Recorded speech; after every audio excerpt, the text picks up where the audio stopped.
2001 সালের নির্বাচনের আগে স্বাধীনতা বিরোধী রাজনৈতিক দল জামায়াতে ইসলামীকে নিয়ে 4 দলীয় জোট গঠন করে বিএনপি। এরপর থেকেই এ নিয়ে সমালোচনায় জর্জরিত হচ্ছে দলটি।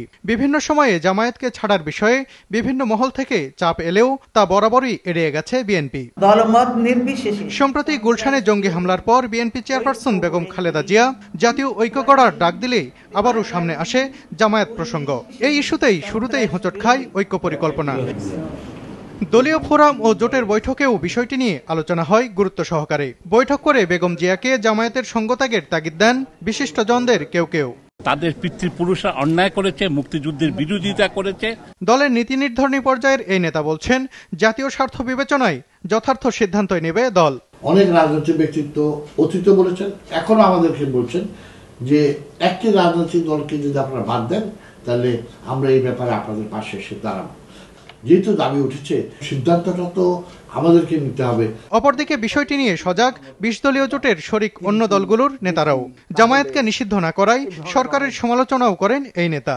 আমাদের জোটের মিটিংয়েও কথাবার্তা উঠেছে কি করা যায়। সরকার যদি জামাত ইসলামীকে অপছন্দ করে, জামাত ইসলামীর কর্মকাণ্ড তা গ্রহণযোগ্য না হয় বাংলাদেশের সংবিধান এবং আইন মোতাবেক, তাহলে এটাকে ব্যান করে রাখে। জামায়াত বিষয়ে বিএনপির বর্তমান অবস্থান পরিষ্কার করলেন বেগম জিয়ার ঘনিষ্ঠজন ও পরামর্শক হিসেবে পরিচিত অধ্যাপক এমাজউদ্দিন আহমেদ। বিএনপির অবস্থান স্পষ্ট যে যদি প্রয়োজন হয় জাতীয় ঐক্যের জন্য, জনস্বার্থ, জাতীয় স্বার্থের জন্য দরকার হলে জামাত সরিয়ে দেওয়া হবে। এই সংকটময় মুহূর্তে আমরা জাতীয় ঐক্য প্রতিষ্ঠা করতে পারবো না একটা দলের জন্য, এটা হতে পারে না।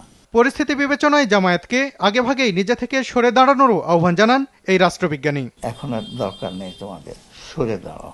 সালাউদ্দিন সুমন, সময় সংবাদ, ঢাকা। কারণ হলো জঙ্গিবাদ